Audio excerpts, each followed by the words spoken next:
সবাইকে আমন্ত্রণ Clemon beyond the গ্যালারিতে হাজির হয়ে গেছে আমি রেজওয়ানুজ্জামান আর আমাদের সঙ্গে আজকে আছেন আগেই পরিচয় করে দিয়েছি ক্রীড়া সংগঠক লুৎফুর রহমান বাদল ক্রিকেট সংগঠক হিসেবেই তাকে চেনেন সবাই স্বাগত জানাচ্ছি আরও একবার আমরা বলছিলাম যে বিষয় হিসাবে আমরা বেছে নিয়েছি ক্রিকেট বোর্ডের নির্বাচন ইতিমধ্যেই আমরা দুইজনের কাছ থেকে শুনেছি যে সভাপতি নির্বাচন করতে চান কিন্তু তার আগে তারা পরিচালক হতে চান বর্তমান সভাপতি আমিনুল ইসলাম বুলবুল এবং আরেক সাবেক অধিনায়কের কথাও বলি তামিম ইকবাল সুতরাং ক্রিকেট বোর্ডের নির্বাচন অক্টোবরের প্রথম সপ্তাহে হবে সেই সিদ্ধান্ত এসেছে ক্রিকেট বোর্ডের নির্বাহী কমিটির সভায় নির্বাচন সময় যত এগিয়ে আসছে তত কিন্তু উত্তেজনা বাড়ছে আপনারাও চাইলে অংশ নিতে পারেন আমাদের এই আয়োজনে ক্রিকেট বোর্ডের নির্বাচন নিয়ে কোনো প্রশ্ন থাকলে ফোন করতে পারেন স্ক্রিনে দেখানো নম্বরগুলোতে আমরা লুৎফুর রহমান বাদলের কাছে প্রথমেই জানতে চাই যে আপনি দীর্ঘদিন ক্রিকেটের সাথে সম্পৃক্ত আবার দীর্ঘদিন ক্রিকেটের সঙ্গে একটু দূরত্বও ছিল নানা কারণে এখন ফিরে এসে আপনি কি সরাসরি প্রত্যক্ষভাবে আবারও ক্রিকেট সংগঠক হিসেবে নিজেকে আসলে পুনঃস্থাপন করেছেন কিনা কিংবা করতে চান কিনা আরও গভীরভাবে সেটা আমার একটা প্রথম জানার প্রশ্ন আপনি যদি খেয়াল করে থাকেন যে আমি 10 বছর দেশে ছিলাম না 10.5 বছর এর বাইরেও কিন্তু আমি বাইরে থেকেও কিন্তু আমি ক্রিকেট আমার টিম মাঠে ছিল চেষ্টা করেছিলাম কিভাবে বিদেশ থেকে চ্যাম্পিয়ন করা যায় কিন্তু এই বৈরিতে আমি পার হতে পারিনি আমি হয়তো বা রানার্স আপ হয়েছি সেটার দর্শকরা বিচার করবে চেষ্টা করেছি যে শুধু তো একটা টিম চালানো না ক্রিকেটকে কীভাবে কন্ট্রিবিউশন করা যায় আপনি যদি খেয়াল করে থাকেন যে আমাদের ক্রিকেটটা হোল ওয়ার্ল্ডের মধ্যে বাংলাদেশকে নাম্বার 1 ব্র্যান্ড এই ব্র্যান্ডটা অ্যাকচুয়ালি আমরা ঠিকভাবে ইউজ করতে পারছি না আমার কাছে মনে হয় এবং এটাকে এই দেশ হিসাবে যখনই কোথাও আমরা বিদেশে দেখার সৌভাগ্য হয়েছে বিভিন্ন জায়গায় যখনই ক্রিকেটের কথা আসে তখন বাংলাদেশকে কিন্তু চিনে আমাদের আর বলতে হয় না কোন দেশের লোক আমরা তো সেই হিসাবে আমি মনে করি ক্রিকেট একটা নাম্বার 1 ব্র্যান্ড এবং এই নাম্বার 1 ব্র্যান্ডকে নার্সিং করতে হবে যে কোনো কিছুই কিন্তু আপনি পৃথিবীতে আপনি একটা ফুল যখন আসে একটা শিশু যখন আসে তাকে কিন্তু নার্সিং করতে হয় এইটা একটা শিশুকে প্রথমে তাকে মা দুধ খাওয়াতে হয় তারপরে তাকে স্কুলে পাঠাতে হয় তারপরে প্রথম থেকে এসেই কিন্তু সে শিক্ষিত হয়ে যায় না আপনি কিন্তু প্রথম দিন এইভাবে ছিলেন না আমরা এইভাবে ছিলাম না আমাদেরকে নার্সিং করে আমরা এই জায়গায় আসছি তো সুতরাং ক্রিকেটটাকেও সেভাবে নার্সিং করে আমাদের এখানে আমার দুঃখ হলো যে 50 বছর হয়েছে ক্রিকেটটা যত না আগিয়েছে আমাদের কোনো টার্গেট সেট করি না আমরা যারাই বোর্ডে যায় কোনো টার্গেট থাকে না টার্গেট হয়ে গেল যে কিভাবে ক্রিকেটকে বিক্রি করে আমরা টাকা পয়সা ইনকাম করতে পারি সেই জায়গাটায় আমরা যাব কিন্তু সেই ব্র্যান্ডের কথা বলুন সেই ব্র্যান্ডটা কি একটু ডিক্লাইনিং কিনা এখন মানে পারফরমেন্সের দিক দিয়েও বলি কিংবা মানুষের আলোচনায়ও বলি কিংবা এই যে আমরা বলছিলাম যে পদের জন্য যে কারাকারি সেটার জন্য আমি মনে করি পদ থেকে তো ক্রিকেট বোর্ডে ঢুকতে হবে এমন কোনো কথা নাই বাইরের থেকেও নার্সিং করা যায় আমিও তো আমি মনে করি আমি দেখিয়েছি যে বাইরে থেকেও নার্সিং করা যায় ক্রিকেটারদেরকে বা পালা যায় এবং আপনি যদি খেয়াল করে থাকেন যে এই বোর্ডের আগে গত 17 বছরের 5 জন আমরা পঞ্চপাণ্ডব বলি 5টা প্লেয়ার আপনি 5টা প্লেয়ারের বাইরে কারা আসছে একটা প্লেয়ার আসছে মোস্তাফিজুর রহমান এর বাইরে কিন্তু কোনো প্লেয়ার আসে নাই তাও এটা ন্যাচারালভাবে সে তার গ্রাম থেকে এসে আমি বলি প্রিমিয়ার লিগ IPL খেলে ফেলছে তো এই জিনিসগুলি কিন্তু আমরা এখনও পারি নাই আমার মনে হয় পাইপলাইনে ওইভাবে এই স্ট্যান্ডার্ডে ওয়ার্ল্ড ক্লাস স্ট্যান্ডার্ডের প্লেয়ার তৈরি হচ্ছে না পর্যাপ্ত মাঠ নেই অনেক কিছু আমাদের শর্টেজ আছে অনেক কিছু করার সম্ভব ক্রিকেট বোর্ড থেকে বাইরে থেকে যতটুকু না করতে পেরেছেন ভেতরে আসলে কি তার চেয়ে বেশি করা সম্ভব কিনা এবং সেই ইচ্ছায় আপনার ইচ্ছা আছে কিনা যে ক্রিকেট বোর্ডে নির্বাচন করা একদম সরাসরি প্রশ্ন আমার ইচ্ছা আপনি যদি দেখেন যে cricket first of all cricket বোর্ডে কেউ যদি আসতে চায় ফার্স্ট অফ অল তাকে ভোটার হতে হবে ভোটার মানে কাউন্সিলর তাই কাউন্সিলর আজকে খুব সম্ভবত মনে হয় আজকে বা কালকে আমরা কাউন্সিলরের চিঠি পাবো ক্রিকেট এবং কাউন্সিলর হিসেবে আপনারা জানেন যে আমার লিজেন্ড অফ রূপগঞ্জ টিম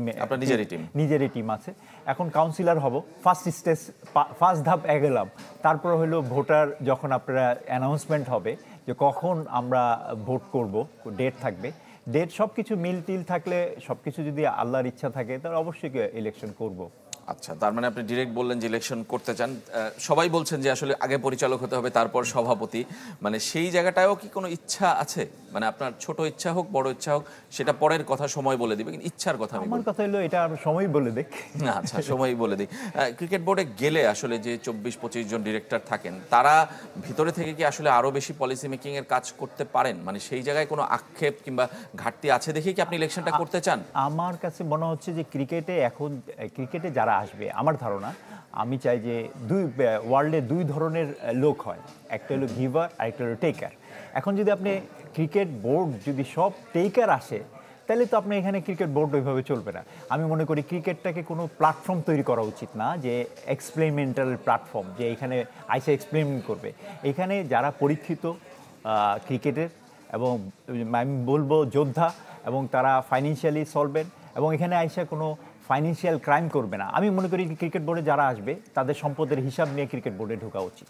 আচ্ছা, এবং এটা আমার এটা প্র্যাকটিস করা উচিত। তাইলেই তো দেখবেন যে এখানে আমি এখন বোর্ড হলাম, বোর্ডের মধ্যে আমার সম্পদের হিসাব দিলাম, আমি বোর্ড যেদিন থাকবো না ওই দিনে সম্পদের হিসাব নেই, তাহলে তো ক্লিয়ার, মানে তখন তো আপনার টোটাল জিনিসটা ক্লিয়ার হয়ে যাবে। সম্পদের হিসাব নেওয়া, আপনার এইখানে সমস্ত দক্ষ জিনিসগুলি আসা। আমি ফলো করলাম যে ক্রিকেট বোর্ডটাকে পলিসি মেকিং। বোর্ডটা কি? Cricket board. Board should B A policy maker, অবশ্যই। দে আর নট ইমপ্লিমেন্টার। ইমপ্লিমেন্টার হলো আলাদা জিনিস। যে মনে করেন যারা সিও থাকে, যারা বোর্ডের ডিপার্টমেন্টাল ম্যানেজারগুলো থাকে, তারা ইমপ্লিমেন্টেশন করে।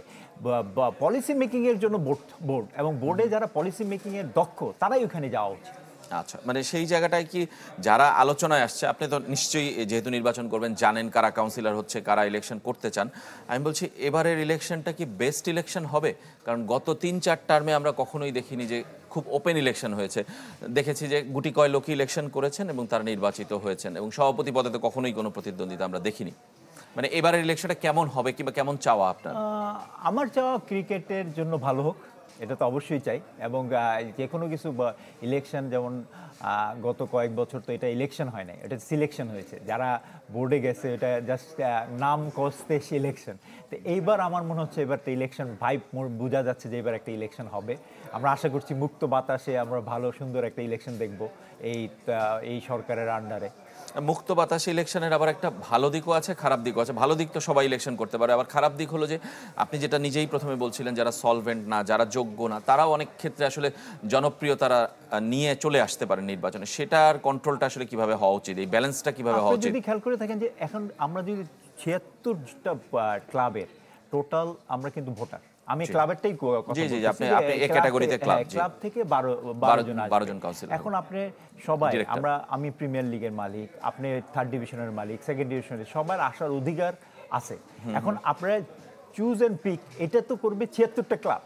এটা তো আপনি 76টা ক্লাবের বাইরে আপনি করতে পারবেন না। তো এই জায়গাটা আমার মনে হয় যারা দক্ষ, যারা সংগঠক, পরীক্ষিত সংগঠক, তাদেরকে আমরা যদি সিলেক্ট করি তাহলে ক্রিকেট বোর্ড ভালো হবে। এটা হলো ক্লাবের ক্ষেত্রে। জেলাগুলির ক্ষেত্রেও তাই, সরকারের পক্ষ থেকে 2 জন দিবে, সেটাও তাই।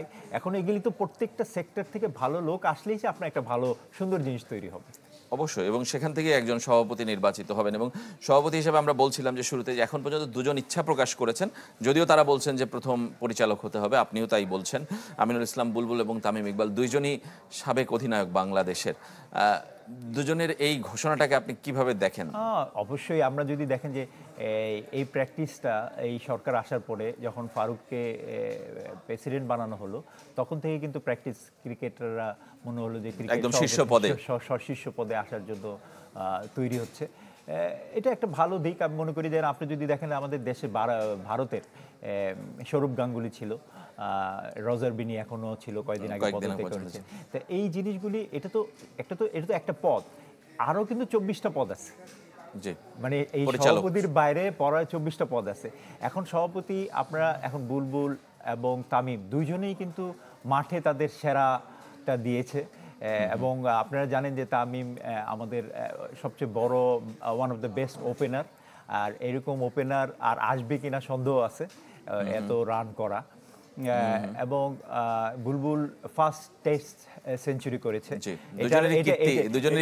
কীর্তি কিন্তু অভাব নেই 2 জনের মধ্যে। এবং আপনি যদি খেয়াল করে দেখেন যে ফার্স্ট টেস্ট, একটা টেস্টে যে প্রথম 138 রান ছিল, 145 145, ওই টেস্টটা দেখা সৌভাগ্য হয়েছিল 2000 সালে, আমি মাঠেও ছিলাম।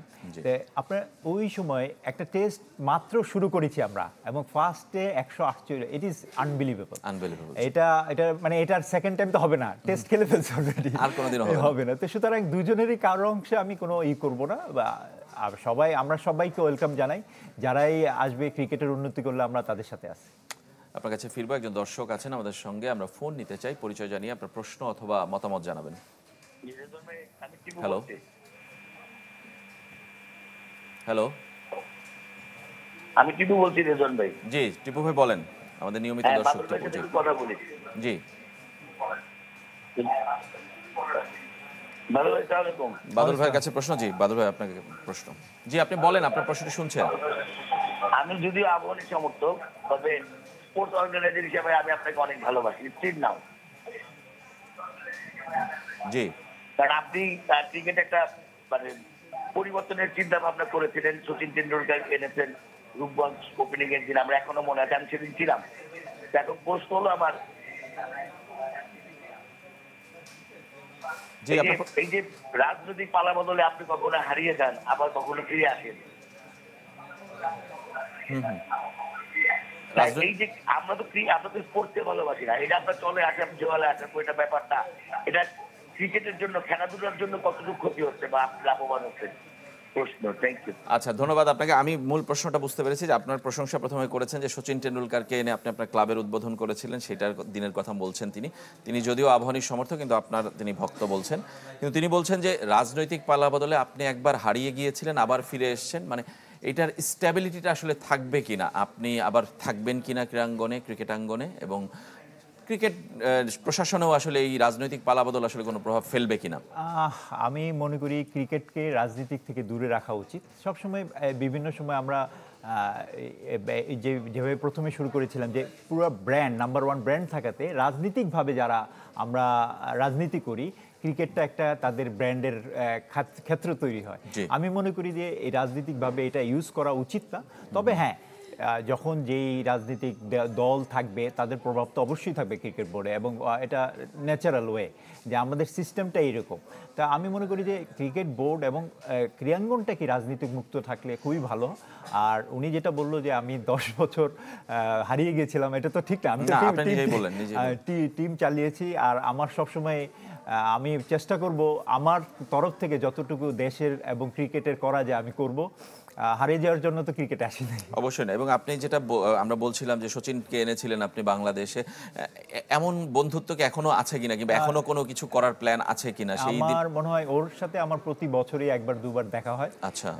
তো সবসময় আমরা একসাথে কোথাও ডিনার করি, অথবা ও আমার বাসায় আসে, আমি ওর বাসায় যাই।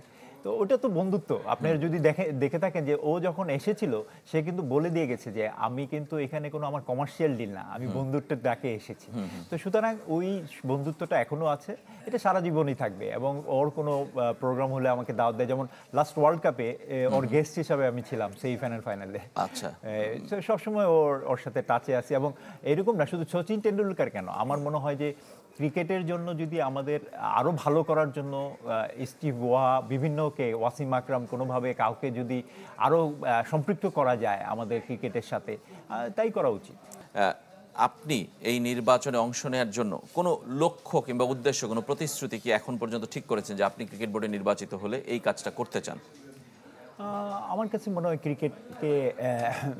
ক্রিকেট ভালোভাবে কীভাবে এগিয়ে নেওয়া যায়, একটা টার্গেট সেট করে যে আমরা 2035-এ আমরা চ্যাম্পিয়ন হব, একটাকে টার্গেট সেট করে ওইটা ওইভাবে পিছন দিকে আসা, যে ওই পর্যন্ত যাইতে হলে আমাকে কি কি করতে হবে, এইভাবে আগানো উচিত। যে কোনো মানে একটা লক্ষ্য ঠিক করা, টার্গেট ঠিক করা। হ্যাঁ, তারপরে মনে করেন এখন মাঠ, আমাদের স্টেডিয়াম তৈরি না করে মাঠের দিকে নজর দেওয়া।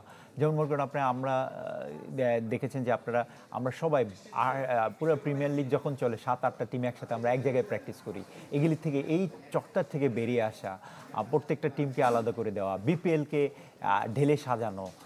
যেমন বিপিএলকে আমি মনে করি যে পারপেচুয়াল বেসিসে যদি আপনি দিয়ে দেন, একটা নতুন সুন্দরভাবে ব্র্যান্ডিং করা, তাইলে দেখা যায় যে আমি বিপিএলের মালিক হব। কী জন্য মালিক হব? আমার কাছে তো ওই মালিকানা ব্র্যান্ডিংটা উঠতে হবে।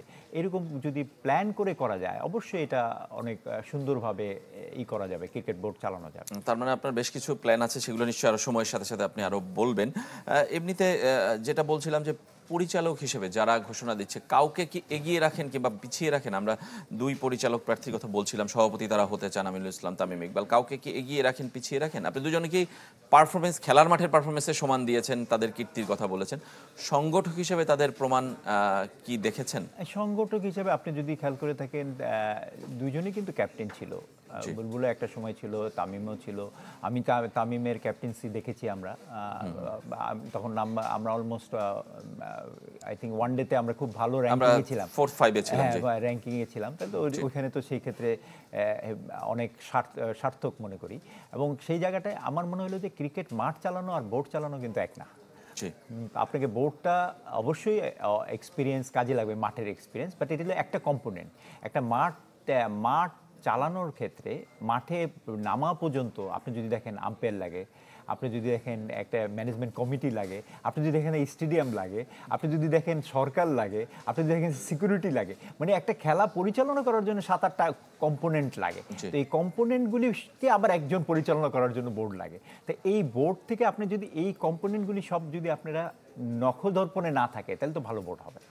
অবশ্যই না। এবং আপনি বলছিলেন যে পলিসি মেকার হতে হবে, যারা এই বোর্ডের প্রেসিডেন্ট হোক কিংবা বোর্ড ডিরেক্টর হোক, পলিসি মেকার হতে হবে। পলিসি মেকার আর ইমপ্লিমেন্টার, এই দুটোর মধ্যে পার্থক্য আসলে কোন জায়গাটায়? আপনি যদি দেখেন, আমি একটা ব্যাংকের চেয়ারম্যান ছিলাম। ব্যাংকের চেয়ারম্যান বা বোর্ড কি করে?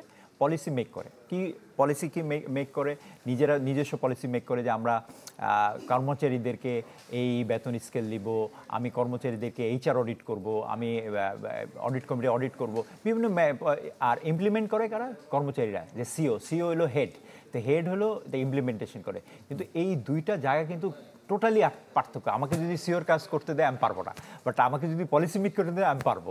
তো দুইটা কিন্তু দুই জায়গায়। এইখানে কিন্তু বোর্ডটা চালাইতে হবে কিন্তু পলিসি মেক, যারা পলিসি করে, যারা বিভিন্নভাবে যেমন পলিসি, শুধু খালি পলিসি মেক করলে হবে না। যেমন করে আমি ব্যাংকের ইমপ্লিমেন্ট হচ্ছে কিনা ওইটাও নজরদারি করা। আচ্ছা। তো এই নজরদারি করাই তো বোর্ডের কাজ। আর আপনার বোর্ডের কাজ না একটা আম্পায়ারকে পরিচালনা করা। বোর্ডের কাজ হলো একটা আম্পায়ার কমিটি করে দেওয়া হয়, কমিটি ওই আম্পায়ার করবে। এবং বোর্ডের কাজ হলো কিভাবে ওয়ার্ল্ড ক্লাস আম্পায়ার করা যায়, কিভাবে যে আপনারা দেখেছেন যে আমরা দেখলাম যে সবচেয়ে দামি আম্পায়ার আমরা এনেছি কি সাইমন টফেলকে। তো এই জায়গাগুলিতে এইটা হলো ডিসিশন।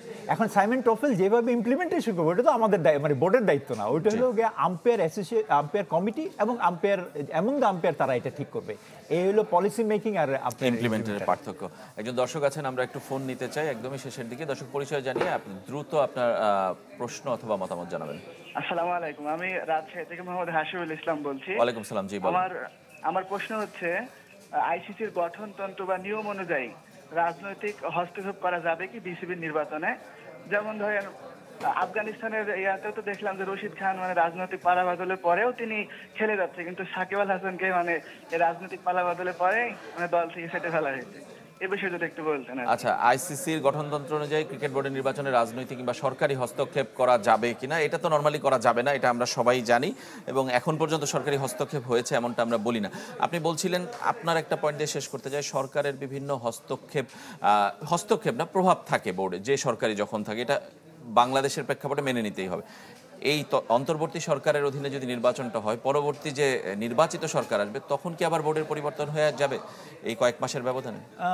আমার ধারণা না হওয়া উচিত। আপনি যদি খেয়াল করে থাকেন যে সব সময় কিন্তু ক্রিকেট বোর্ড 4 বছরের জন্য থাকে এবং 4 বছরের মধ্যে থেকে একবারই মনে হয় আমাদের রেফারেন্স আছে 2008-এ বা 7-এর দিকে আমরা সবাই রেজিগনেশন দিয়েছিলাম, ওই বোর্ডে আমিও ছিলাম। তো ওইরকম পরিস্থিতি এখন পর্যন্ত হয়নি, আর হবে বলে আমি আশাও করছি না। আর আমার ধারণা যে ক্রিকেটের জন্য আমরা কাজ করব। আমাদের ট্যাগলাইন হওয়া উচিত যে ক্রিকেটের জন্য আমরা সবাই কাজ করব। ধন্যবাদ আপনাকে লুৎফর রহমান বাদল আমাদের স্টুডিওতে আসার জন্য। আমরা আশা করি যে যারাই নির্বাচিত হোক, যে কমিটি আসুক, যে মতাদর্শের মানুষই আসুক, ক্রিকেটের উন্নয়নে, ক্রিকেটের জন্য কাজ করবেন।